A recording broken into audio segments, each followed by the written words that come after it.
Buenas tardes para todos. Vamos a dar unos minutitos antes de poder comenzar para que se vayan sumando también los demás compañeros y compañeras.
También si pueden ir enviando un print de pantalla a las personas que ya están en la sala para poder comentar también a que los demás compañeros puedan ir sumándose.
Buenas tardes. Bueno, buenas tardes nuevamente. Bienvenida Daisy, Shirley. Bienvenida también Teresa, Fátima, Norma, Heidi, Gloria. Bueno, en honor al tiempo, vamos a dar inicio a nuestra clase del día de hoy. ¿Sí? El día de hoy seguimos con nuestro módulo número 6. Ya estuvimos viendo lo que es un poco la introducción de este módulo. Para este módulo particularmente es el módulo más importante, ya que la parte teórica de todo lo que debemos de saber, lo básico de cocina, vamos a estar aprendiendo en este módulo, ¿sí? También una compañera también me estuvo preguntando el día de hoy si es que todos los días tenemos clases. Bueno, como saben, este curso es un curso virtual donde estamos teniendo dos tipos de interacción, ¿verdad? En este caso tenemos clases de Zoom, que son las clases que estamos teniendo ahora, ¿sí? Las clases sincrónicas se le llama, y luego tenemos las clases asincrónicas. Nosotros estamos teniendo cronometrado de lunes a sábado los días del curso en general, ¿sí? Pero las clases de Zoom estaríamos teniendo solamente de 2 a 3 veces por semana, ¿sí? Entonces, eh, el curso en sí se realizan todos los días, ¿verdad? Como que es virtual, también es una ventaja. Ustedes pueden ingresar en el horario que ustedes puedan, ¿verdad? O sea, en cuanto a eso no hay problema. Eso sí, las clases de Zoom sí o sí estaremos teniendo en estos horarios, ¿sí? Que es de 1 a 16 horas, ¿sí? Entonces, por ahí para que se pueda aclarar bien también esa parte, ¿sí? Entiendo también que hay mucha gente que de repente tiene cuestiones laborales o de repente no puede ingresar a las clases de Zoom, no hay problema. ¿Por qué? Porque también se queda grabado y también tenemos nuestra plataforma donde estamos alzando también las grabaciones, ¿sí? Entonces, en la plataforma tienen todo a disposición. También ya estuve alzando un video explicativo de lo que ya estuvimos hablando en este módulo 6. Sí, un video súper explicativo, un video cortito. Sí, voy a pasar también, al terminar esta reunión, voy a pasar el link en la clase de Zoom para que puedan tener también a mano, ¿sí? Entonces, vamos a ir comenzando. En la clase anterior estuvimos viendo un poco la parte de la temperatura, ¿verdad? La temperatura con la que normalmente se debe de mantener los alimentos para evitar una multiplicación de los microorganismos, y estuvimos aprendiendo también de qué temperatura a qué temperatura es la temperatura de riesgo, ¿verdad? Entonces, un dato súper importante para la conservación, también para poder mantener en condiciones nuestros alimentos y puedan ser consumidos, ¿verdad? También aprendimos cómo podemos identificar a simple vista si es que esos alimentos están en condiciones de ser procesados o no, ¿verdad? Entonces, el día de hoy vamos a entrar un poco en la parte de lo que es la congelación de los alimentos, ¿verdad? ¿Y qué pasa en este caso cuando los alimentos se congelan? ¿Sí? Eh, ¿Me pueden confirmar si es que se me escucha bien, si también están pudiendo ver lo que estoy compartiendo? ¿Sí? ¿Pueden prender su micrófono? ¿Alguien puede prender su micrófono y confirmarme, por favor? Se escucha bien, se ve bien, no salga de mi parte. Súper, muchas gracias, Fátima.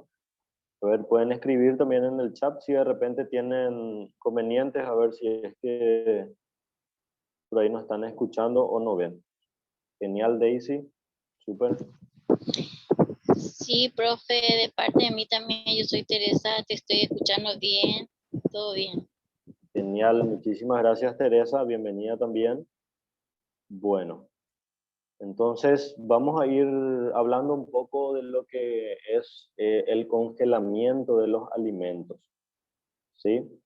En esta parte vamos a aprender, primeramente ya estuvimos hablando de cuál es la temperatura en la que se debe someter los alimentos para que se pueda detener el crecimiento de los microorganismos, ¿verdad? Que es de 0 hasta menos de 18 grados, inclusive más bajo todavía, ¿verdad? Pero dentro de esa temperatura es la temperatura ideal para poder congelar ciertos alimentos y evitar que los microorganismos se multipliquen, ¿verdad? Como estuvimos aprendiendo, la temperatura de riesgo ronda entre los 5 a 60, 65 grados, ¿sí? Al congelar los alimentos no mueren, pero sí se detiene el crecimiento. En cambio, al cocinar más de 65 grados, ahí sí los microorganismos mueren. Por eso es que cocinamos ciertos alimentos para poder consumir, ¿sí? Entonces, el congelamiento de los alimentos, como sabemos, es una forma, ¿verdad? Es un método de conservación que se basa en la solidificación del agua. Como sabemos, las carnes o materia prima que proveniente de los animales tiene un porcentaje del inclusive 80% de esos ingredientes es agua, ¿verdad? Entonces, por eso es que es súper fácil que estos alimentos se puedan congelar y gracias a eso se pueda mantener, puedan durar más tiempo, ¿verdad? En este caso, la alimentación define la congelación como aplicación intensa de frío, capaz de detener los procesos bacteriológicos y enzimáticos que alteran los alimentos. Como sabemos, las bacterias y los microorganismos alteran la composición de esos alimentos, de algunos alimentos. Ya sea nos pueden producir intoxicaciones, enfermedades, o también, como estuvimos viendo, hay microorganismos que no nos producen enfermedades, pero que sí alteran el resultado o la composición de esa materia prima, ¿sí? Tenemos tres tipos de congelación. En este caso tenemos el que es por aire. En este caso, una corriente de aire frío extrae el calor del producto hasta que se consigue la temperatura final. Eso sería un método de congelación por aire. Luego tenemos el método de congelación por contacto. En este caso, una superficie fría en contacto con un producto que les trae el calor. Y luego tenemos el criogénico, que en este caso se utilizan algunos fluidos criogénicos, también se puede utilizar nitrógeno, también se utiliza dióxido de carbono, ¿sí? Entonces, estos son tres métodos de congelación, el que normalmente más tenemos nosotros al utilizar las congeladoras, nuestra heladera, es el método por aire, ¿verdad? Entonces, este sería el método más tradicional. También tenemos en la gastronomía, hoy en día hay una máquina que se llama abatidor, que tiene la capacidad de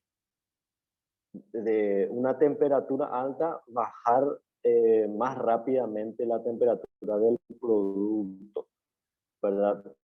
Hay veces que hay productos que necesitan una congelación más rápida. ¿Por qué? Porque al disminuir la temperatura en menos tiempo, las partículas de agua son más chicas, más pequeñas, ¿sí? En cambio, como las congeladoras tradicionales, tiene un periodo, o sea que se va progresivamente el frío al producto, tienen partículas de agua más grandes.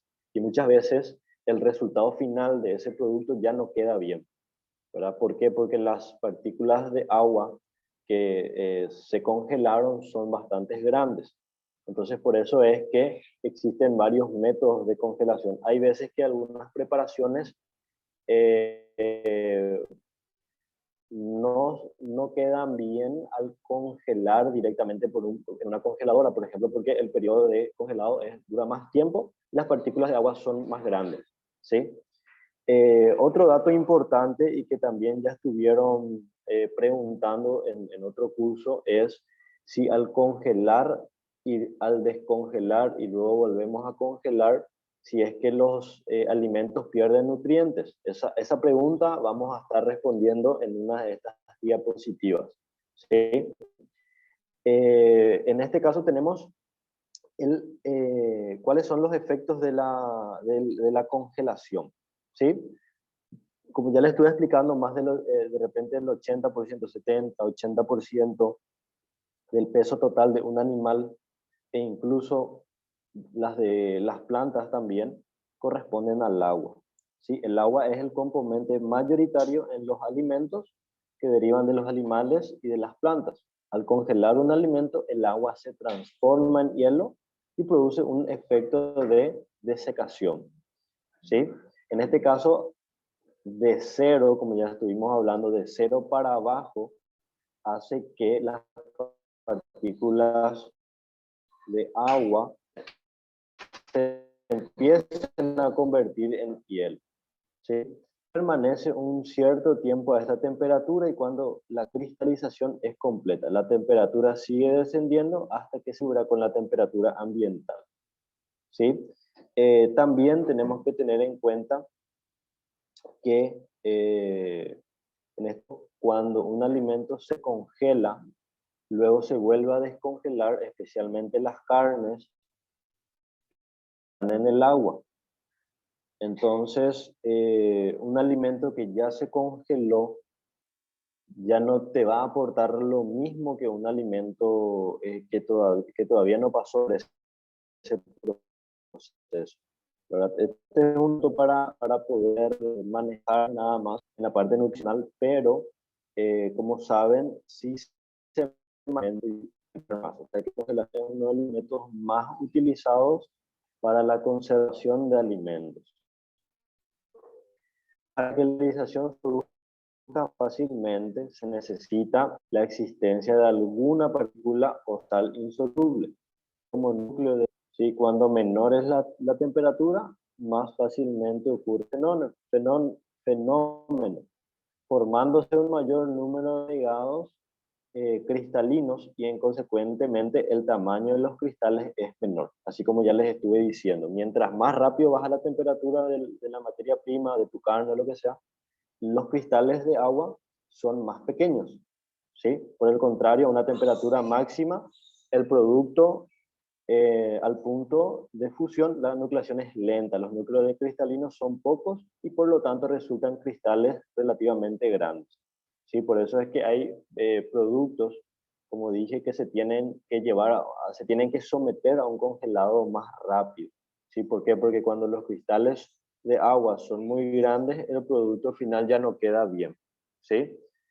En este caso, en alimentos sólidos o de viscosidad elevada, el tamaño de los cristales varía en la zona u otro alimento. Cuando de repente tu materia prima es muy grande, también de repente puede variar. O tu producto final o un postre o lo que sea es grande, también va a estar variando si es que no es sometido a un buen congelamiento, ¿verdad? Luego tenemos el cambio de volumen, ¿verdad? En este caso, el paso de agua a hielo comporta un aumento de volumen cercano del 9%. Por eso es que muchas veces las bolsas de hielo, por ejemplo, de repente como que al congelarse parece que están más hinchadas antes de someter a un caliente. Este dato es muy importante porque ya sea con materia prima, un congelador que tenga vidrio, lo que sea. Entonces, si está muy cargado, tenemos que manejar. Entonces, se tiene que dejar un pequeño espacio también, ¿verdad? O sea que al someter al congelamiento, eh, lo que estamos congelando tiende a crecer un poquito más bastante a la hora de tenemos que ver esta información. ¿Sí? Debido a este fenómeno, los alimentos ricos en agua se expanden más que aquellos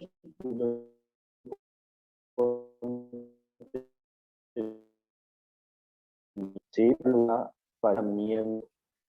Es importante tenerlo en cuenta a la hora de fabricar envase, si este puede ir muy ajustado, ¿verdad? Supongamos que yo voy a estar haciendo a ver, composición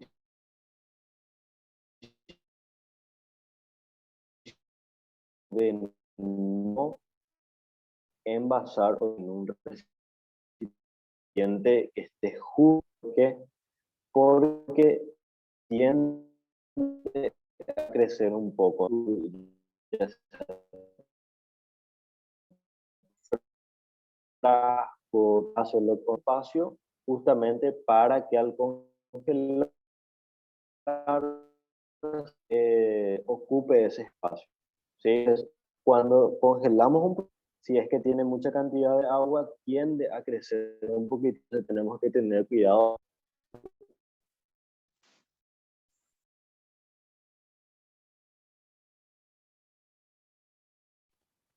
Ahí está. Disculpen que tuve un pequeño problema con el internet. Cuando les vuelvo a compartir.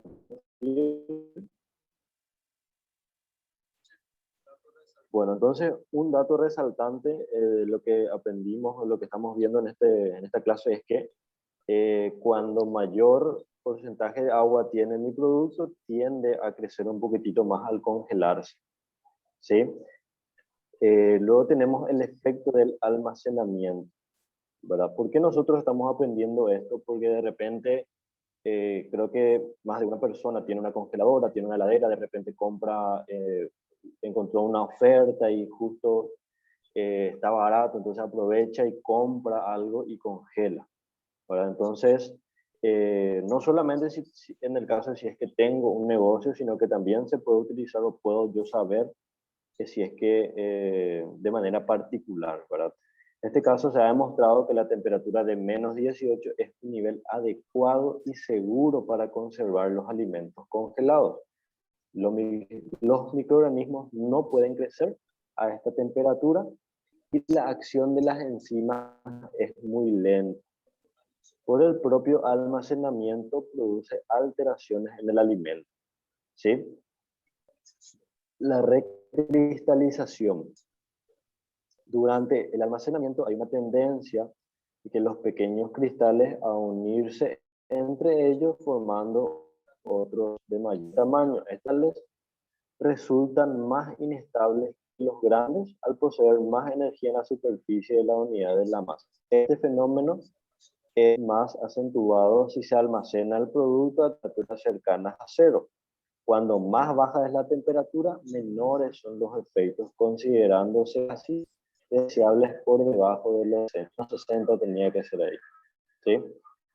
Bueno, esta parte yo creo que vamos a pasar un poquitito. Esta parte sí nos interesa, ¿verdad? Cuando el producto se ha congelado lentamente o cuando ha habido fluctuaciones de temperatura durante el almacenamiento, los cristales de hielo que se forman crecen extrayendo agua ligada a las proteínas, ¿sí? De tal forma que éstas se desorganizan, siendo luego incapaces de recuperar dicha agua durante la descongelación. ¿Sí? De manera que esta agua, al perderse, arrastra nutrientes hidrosolubles. El proceso cambia de textura del alimento, produciendo un endurecimiento e incluso disminuyendo su solubilidad y valor nutritivo. Eso es lo que les estuve también explicando. Pero de repente cuando se congelan ciertos alimentos, por eso hay veces que algunos alimentos no se pueden congelar. Generalmente los vegetales, por ejemplo, obviamente, de acuerdo a qué tipo de producto o en qué tipo de producto voy a usar, pero generalmente los vegetales no se congelan, sino que se mantienen en una temperatura fresca, como estuvimos viendo. ¿Por qué? Porque al congelarse, ¿sí? Cambia de composición ese alimento y luego al descongelarse ya no quedan bien. Inclusive en las carnes pierde un cierto grado de líquido y al perder ese líquido también pierde nutrientes. ¿Sí? Entonces, para tener en cuenta también y manejar esa información. Generalmente los vegetales no se congelan a no ser que haga, qué sé yo, una salsa de tomate donde no voy a necesitar que tenga una buena textura, sino que solamente me aporte sabor. ¿Sí? De acuerdo a lo que yo voy a estar utilizando también. Bueno, eh, ahora vamos a entrar un poco en la parte de lo que son las enfermedades que se pueden transmitir o que se pueden generar por cuestiones de intoxicaciones, infecciones, por no tomar las medidas necesarias en cuanto a los procesos de almacenamiento, ¿verdad? Que ya estuvimos viendo también. En este caso, un brote de enfermedades transmitidas por alimento, generalmente se abrevia ETA, es definido como un incidente en el que dos o más personas presentan una enfermedad semejante después de la ingestión de un mismo alimento. Y los análisis epidemiológicos apuntan al alimento como el origen de la enfermedad. ¿Sí? Las ETA pueden clasificarse en infecciones, intoxicaciones e infecciones medidas finas. ¿Sí? La infección transmitida por alimentos es la conteniendo microorganismos, por ejemplo, la salmonela, la shigella, el virus de la hepatitis A, la trichinella y otros. ¿Sí? Estos son algunos microorganismos que se pueden encontrar y que son más famosas en los alimentos. ¿Sí? Luego tenemos la intoxicación causada por alimento. Ocurre cuando las toxinas producidas por las bacterias producen toxinas, o por ejemplo mohos, ¿sí? Están presentes en los alimentos ingeridos o algunos elementos químicos en cantidades que afecten a la salud. ¿Sí? Porque de repente también la cantidad puede ser poca y no va a estar afectando la salud, pero si es que ya tiene una cantidad considerable, ahí ya te puedes intoxicar o de repente puedes tener infecciones también. ¿Sí? Las toxinas generalmente no poseen olor o sabor y son capaces de causar la enfermedad incluso después de la eliminación de los microorganismos. ¿Sí? O sea que por más de que tu alimento ya esté bien, pongamos, generalmente la salmonela, ¿verdad? Se encuentra generalmente en las proteínas de origen animal. La trichinela también generalmente se encuentran en los cerdos. Entonces de repente hay que tener mucho cuidado también y cocinar bien los alimentos. ¿Sí? Bueno, vamos a tocar un poco las carnes, ¿sí? Métodos de conservación de las carnes, cuáles son las características que tienen que tener las carnes rojas especialmente, ¿sí? Los mejores cortes corresponden al cuarto trasero del animal, denominado cuarto pistola, ¿sí? Y los más tiernos a los cortes con poco ejercicio del cuarto trasero. El sabor de la carne y la dureza están relacionados con la raza, la alimentación, la crianza, también el clima, el proceso de maduración y proporción entre la grasa y la carne. ¿Sí? Las carnes de los animales gordos son más sabrosas y más tiernas, con menos contenido fibroso. La carne de animales magros, sin grasa o muy poca, es poco apetitosa y firme debido a su alto contenido de agua. Sin embargo, la carne grasa contiene entre el 35 y el 45 de agua. La edad y el sexo del animal también son factores que influyen en la tierneza y el sabor de la carne. Por eso es que de repente cuando compramos carne y está muy dura o es una carne bastante dura ya, es porque generalmente se dice que es un animal, el animal ya era viejo, ¿verdad? Eh, las carnes tienen que descansar en frío, rigor mortis. En la siguiente diapositiva vamos a aprender qué es el rigor mortis. Las carnes son sometidas a un proceso de maduración, son más blandas y sabrosas, ¿sí? ¿Qué es el rigor mortis y cuál es el proceso de maduración de la carne? ¿Sí? El rigor mortis es un cambio químico que endurece la carne recién faenada. O sea, se faena la carne y durante el periodo de rigor mortis la carne se endurece, ¿sí? Se endurece.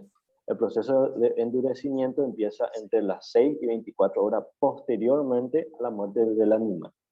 Si la carne es consumida durante este proceso, será un extremo dura, o sea, va a ser muy dura esta carne, ¿sí? Por lo cual es conveniente consumirla antes o después del rigor mortis, ¿sí? Generalmente nosotros consumimos después, porque los frigoríficos someten a la carne al rigor mortis en una cámara de frío y luego se va para el envasado, ¿sí?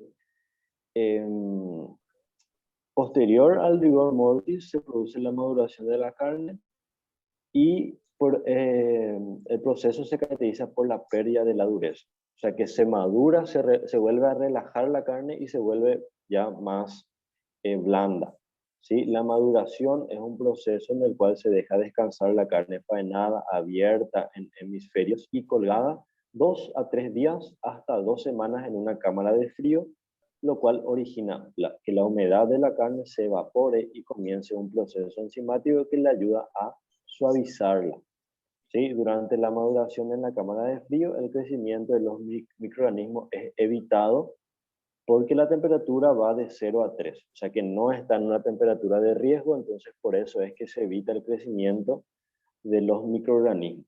Y también se somete por luz ultravioleta, ¿sí? Para las personas que no sabían, este es el proceso que sigue desde el faneamiento hasta que llegue a los supers, a las carnicerías, ¿sí?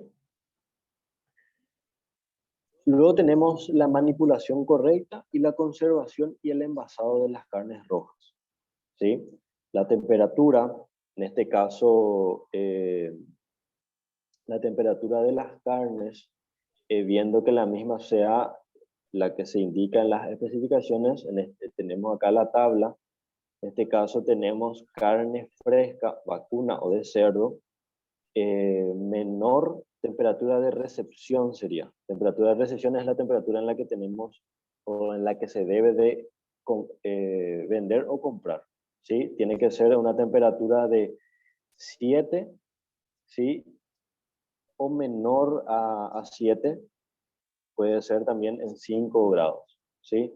La carne envasada al vacío está de 3 a -1 o según la indicación del envase. Y los pollos pueden ser menor o igual a 2, ¿sí? Esto es para evitar que la cadena de frío se corte, ¿sí? Una compañera, Heidi, creo que estuvo preguntando en la clase anterior, si es que los alimentos, si es que la carne, al comprar y voy a viajar, ¿qué puedo hacer? Bueno, lo que tenés que hacer es poner en una conservadora y que no se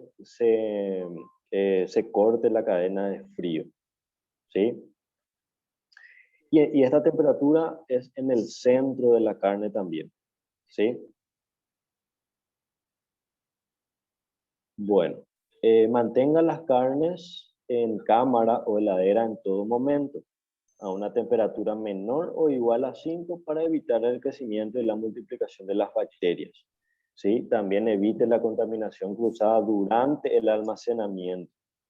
Las bacterias pueden pasar de un alimento a otro, como saben, como ya estuvimos aprendiendo, solamente teniendo contacto directo con otro o con algún alimento que ya estaba contaminado. Entonces, por el simple contacto ya se puede mudar una bacteria, ¿sí? También, si es que estamos trabajando en una tabla sucia, también se pueden pasar o transmitir ya las bacterias. Para evitar esto, mantenga el orden en las cámaras de refrigeración, en sus heladeras, en sus congeladores, en exhibición. Separe las carnes según su especie. Carne vacuna con carne vacuna, pollo con pollo, el cerdo con el cerdo, ¿sí? No mezclar el cerdo con el pollo con la carne de vaca en un mismo recipiente o en una misma bolsa, sino tienen que estar en bolsas diferentes o en recipientes diferentes. Si vende productos listos para consumir, como por ejemplo embutidos, fiambre, matambre, etc., separe físicamente las carnes crudas de los productos cocidos o listos para consumir dentro dentro de las cámaras, heladeras, exhibidores, dispensadores. ¿Sí? Evite poner en contacto sin previa limpieza y desinfección los equipos, mesadas, los utensilios, ¿sí? Que utilizan las carnes crudas, con productos cocidos o listos para consumir. O sea, esa es una regla que ya estuvimos también viendo en la clase anterior. Evitar que un producto cocido, mi comida cocinada, tenga con... Y este dato es importantísimo, importantísimo para evitar una contaminación. ¿Sí? Entonces, voy a volver a repetir nuevamente. No mezclar o no mezclar materia prima cruda con productos ya cocinados, ¿sí? Ni en la heladera, ni a temperatura ambiente, en ninguna circunstancia, ¿sí? Esa es una regla básica al trabajar con carnes, con proteínas de origen animal generalmente. Carne, pollo, carne de vaca, carne de cerdo, pollo, ¿sí? Pescado. Entonces, una de las reglas básicas es no mezclar ingredientes crudos con ingredientes cocidos, ¿sí? También controlar la temperatura de las carnes en las cámaras y en las heladeras, ¿verdad? La temperatura de refrigeración. Supongamos refrigeración, nos referimos o decimos cuando, qué sé yo, me fui a comprar una carne y hoy mismo voy a cocinar. O sea que hoy voy a utilizar esa carne. Entonces, en ese caso, lo ideal es meter a una temperatura de refrigeración nada más para que mantenga la temperatura y cuando voy a cocinar saco, ¿sí? Las carnes crudas y todos los alimentos listos para consumir que necesitan refrigeración deberán conservarse a una temperatura de 0 o igual, perdón, de menor o igual a 5, menor a 2 para carne picada, ¿sí? Luego tenemos la temperatura de congelación, o sea, si es que queremos congelar una carne, generalmente vamos a hablar en esta parte netamente de carnes, si queremos congelar una carne, nuestra heladera, no, perdón, nuestra congeladora tiene que estar funcionando a una temperatura de menos 12 o menos 18. Tiene que estar entre esas temperaturas. Puede ser menos, no hay problema, pero no puede ser menos 10 por ejemplo, en 0. No.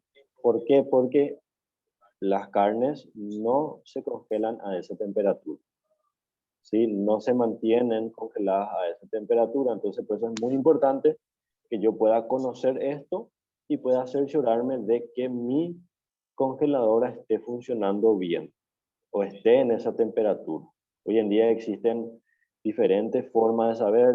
Las congeladoras traen luego su medidor, o de repente, si es que no tiene un medidor tu congeladora, podés hacerte un termómetro, que hoy en día por 25.000 ya compras un termómetro. Entonces, estos datos, muy importantes saber, uno, para mantener nuestros alimentos en condiciones para ser consumidos, dos, para no perder plata, porque sabemos que si se desperdicia ingredientes estamos perdiendo plata. Entonces, por eso es que es muy importante manejar esto antes de empezar a cocinar, ¿sí? Porque hoy podemos cocinar 1 kilo de carne, 1 kilo de pollo, pero el día de mañana podemos tener 10, 12, 15 kilos de carne, 15 kilos de pollo. Entonces, en esos casos tenemos que manejar esta información. Sí, también tener siempre en cuenta que los valores de temperatura que se mencionan corresponden a temperaturas en el interior de los alimentos, ¿sí? Y no a la del aire que le rodea dentro de la heladera. O sea, ¿qué quiere decir? Mi congeladora puede estar a menos 12 ahora mismo, pero yo recién metí mi carne y obviamente no va a estar todavía a menos 12, a no ser que se someta en el tiempo indicado, ¿sí?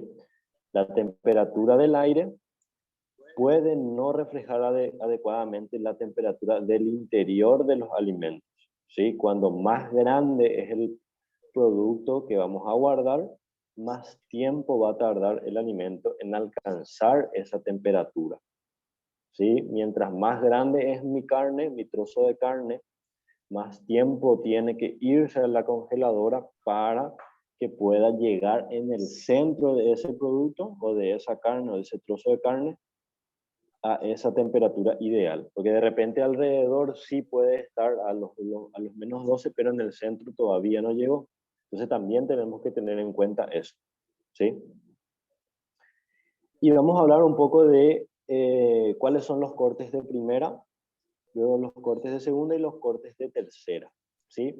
Y cuál es el método de cocción adecuado para ciertos tipos de cortes y más o menos cuál es la medida o el peso aproximado que debe de tener esa parte o ese trozo de carne, porque de repente podemos encontrar que nos vendan un lomito de 3 kilos y primeramente luego el lomito no puede tener ese peso, ¿verdad? No puede tener acá como podemos ver, a 1,1 kg, hasta 1,5 kg, dependiendo también del animal, pero más de eso no debe de pesar, ¿verdad? Más de eso no, porque de por sí es un corte no muy grande, ¿sí? ¿Cuál es el método de cocción para esta carne? Generalmente se puede freír, se puede grillar, hornear, saltear, se puede guisar. Es una de las carnes más nobles, súper blandas. Cualquier tipo de preparación puedes hacer con este corte. Si bien sabemos, es un corte bastante caro. Yo compré para estas fiestas un lomito de 1,5 kg más o menos a 170.000 aproximadamente. Si mal no recuerdo, ¿verdad? Pero estaría por ese precio, ¿verdad? Si bien sabemos es un precio bastante caro, es una de las carnes más gourmet de la cocina, ¿sí? Luego tenemos la parte cuadril, que aproximadamente tiene máximo 3,5 kg, un poquitito más, un poquitito menos. También es una carne bastante blanda. Se utiliza para freír, hornear, saltear, hacer estofado, ¿sí? Luego tenemos bastante pequeño, hasta 800, 1 kg. Normalmente esas se utiliza para grillar. Grillar nos referimos para hacer un grillé, ¿verdad? Vuelta y vuelta. Brasear nos referimos a lo que es también hacer técnicas de braseado. ¿Sí? En el horno, por ejemplo, también se tiene una carne bastante dura. ¿Sí? Se utiliza el método de cocciones para, podemos hornear, podemos hacer estofado, se hierve. ¿Sí? Luego tenemos el lomo o bife ancho, que aproximadamente tiene un peso de 2,5 kg, un poquitito más, y se utiliza para grillar, hornear, saltear, guisar. Luego tenemos bife angosto o bife normal. En este caso, normalmente tiene un peso aproximado de 2,9 kg, casi 3. Se utiliza para grillar, hornear, saltear. ¿Sí? Luego tenemos la bola de lomo, que se utiliza para estofar, guisar o freír. ¿Sí? Estos son algunos métodos de cocción que vamos a ir aprendiendo también en las siguientes clases. ¿Sí? Luego tenemos los cortes de segunda, ¿sí? Que en este caso tenemos la paleta, el matambre, el costillar o la costilla y el vacío. ¿Sí? Los métodos de cocción, la paleta, para hacer estofados, para guisar, hacer guisos, para grillar. ¿Sí? También se utiliza para hacer rellenos de empanadas, sale bastante bien. Lo tenemos el matambre, ¿sí? Que se puede utilizar para brasear, grillar, hervir, estofar. El costillar, que en este caso es la costilla, puede pesar hasta 8 kilogramos inclusive, se utiliza para brasear, grillar, estofar, hervir. Y el vacío, ¿sí? Que hasta aproximadamente 4 kilos se utilizaba generalmente para brasear, grillar, estofar, asar. ¿sí? Y luego tenemos los cortes de tercera calidad, que entre ellos tenemos el osobuco o el puchero, que generalmente conocemos nosotros, se utiliza para hervir o estofar, ¿sí? Luego tenemos el garrón, palomita y falda, que casi todos los de tercera calidad se utilizan en preparaciones de larga duración, pero son carnes bastante duras, entonces por ese motivo se somete a cocción más largas. Por eso es que hacemos estofados o o hervimos primero antes de utilizar, ¿sí? Entonces, estos son algunos cortes que vamos a estar utilizando. No vamos a utilizar todos en este curso, pero para que ustedes vayan más o menos adentrándose en cuáles son los métodos de cocción, generalmente para qué tipo de carne se utiliza para qué tipo de preparación se utiliza tal carne, ¿sí? Entonces, para que puedan ir manejando también esa información, ¿sí? Luego tenemos algunos puntos de cocción de la carne. Sí, creo que más de una persona también ya de repente vio en algún restaurante o vio en algún lugar que de repente hay gente que come la carne eh, en el centro un poco más dura, perdón, un poco más roja, ¿verdad? Entonces hay gente que le gusta comer con ciertos puntos de cocción la carne. Hay gente que le gusta, como que nosotros, especialmente los paraguayos, estamos muy acostumbrados a comer la carne o bien cocido o inclusive pasada de cocción, ¿verdad? Y de repente vemos en video, o de repente vemos en fotos, o de repente vemos si tuviera una oportunidad de viajar en otros países, vemos que hay gente que come la carne, nosotros le decimos que está cruda, ¿verdad? Pero estos son algunos puntos de cocción, ¿sí? Tenemos el blue, que es haciendo vuelta y vuelta del trozo de carne. Y como resultado se tendrá una carne sellada, o sea, está sellada a los costados, pero en el interior está completamente rojo, ¿sí? Al comerla se sentirá apenas tibia, es tan rojo su interior que parece azulado, por eso se le llama blue, ¿sí? Luego tenemos el medium o sainan, que es jugoso. En este caso, como resultado, se tendrá una carne sellada por los costados y en su interior completamente roja. En este caso, la carne queda con los bordes grises, ¿verdad?, del sellado, una primera franja rosada y en el centro bien rojo, ¿sí? Luego tenemos a punto. Tampoco estamos muy acostumbrados a comer estos tres primeros, el blue, el jugoso o el que es a punto, no estamos acostumbrados generalmente los paraguayos, ¿sí? Como resultado se tendrá una carne sellada por los costados y en su interior rosada o en degradé de rosados y en el centro tiene una pequeña línea roja, ¿sí? Luego tenemos el bien cocido, en este caso la carne alcanza un color grisáceo en el interior, pero siempre debe conservar jugos transparentes, ¿sí? O de lo contrario resultaría seca, ¿sí? Luego tenemos la carne pasada de cocción. En este punto la carne ya está demasiado cocida, ha perdido su humedad y su terneza. De repente también hay trozos de carnes que al cocinar demasiado, uno pierde su nutriente, su valor nutricional, y dos, ya se vuelve más dura. ¿Por qué? Porque pierde el líquido, pierde jugo. Entonces, hay gente que le gusta también pasada de cocción o bien cocinado.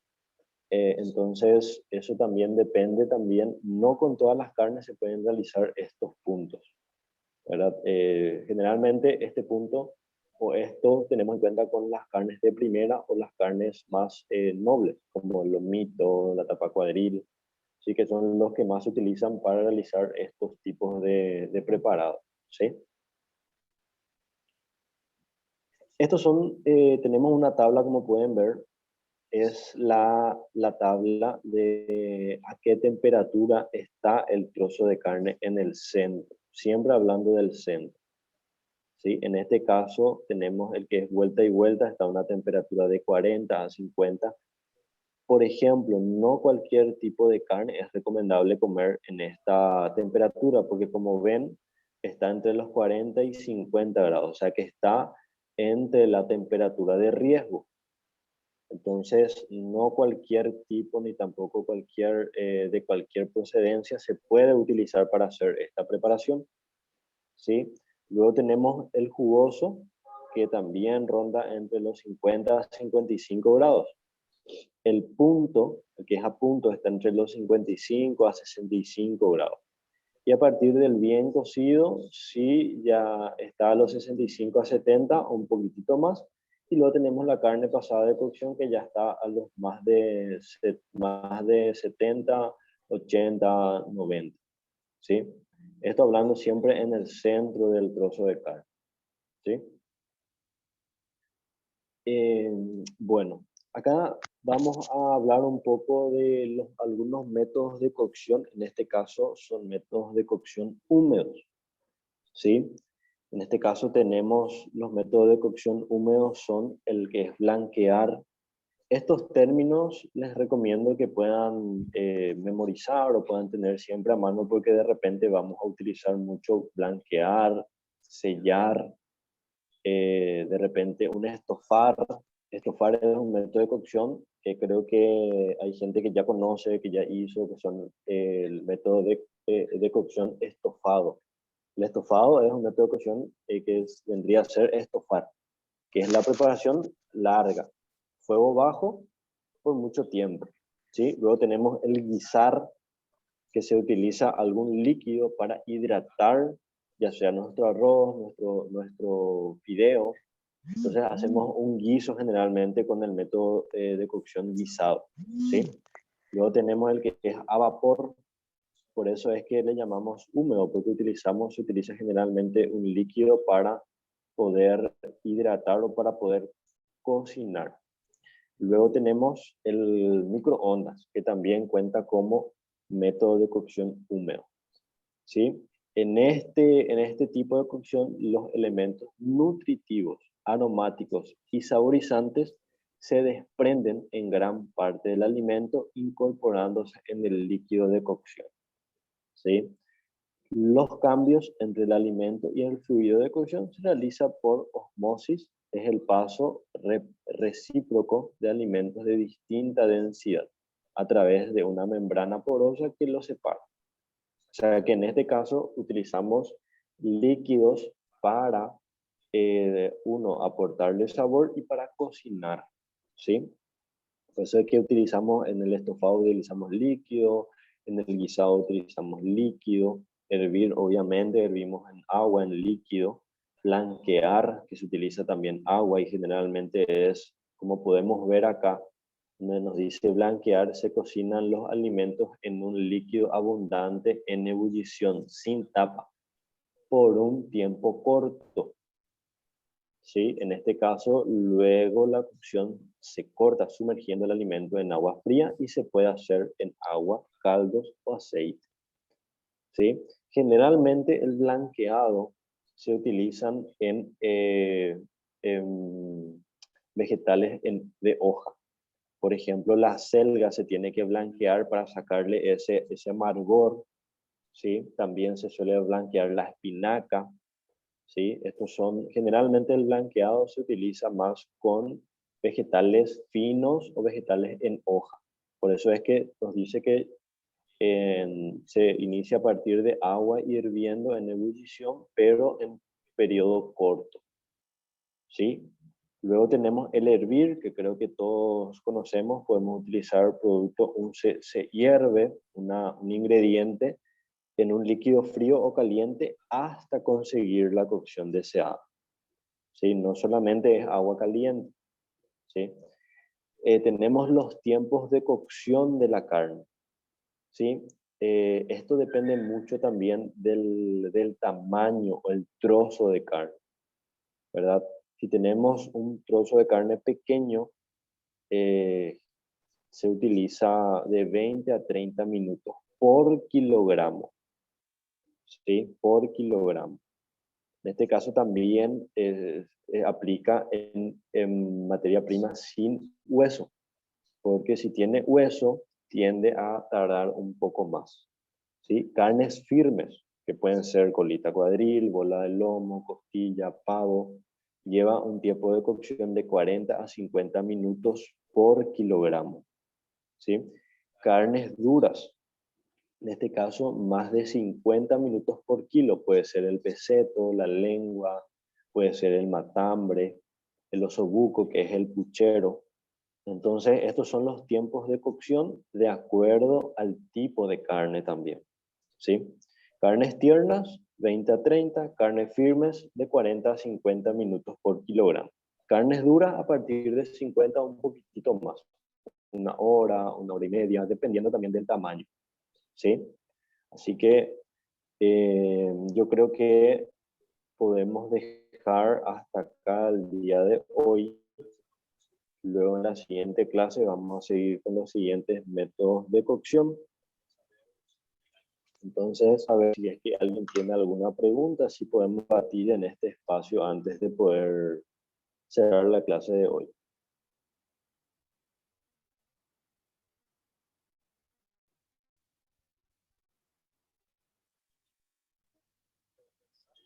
Pueden escribir ahí en el chat o pueden prender su micrófono también para comentar. No es necesario que sea sí o sí una pregunta, pueden comentar nomás también algo.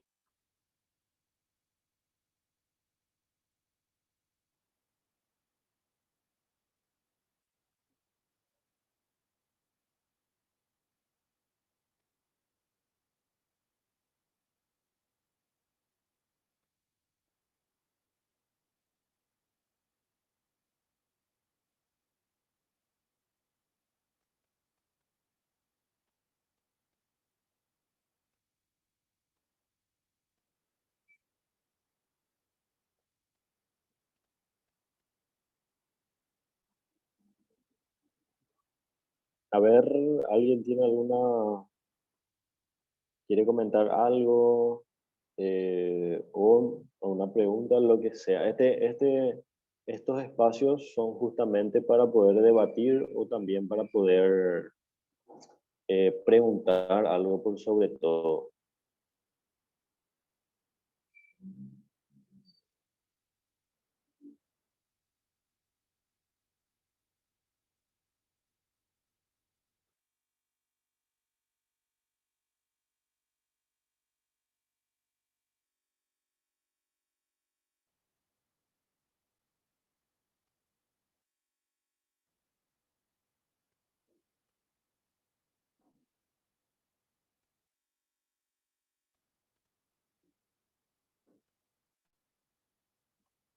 Súper. Bueno, entonces sí quedó todo claro.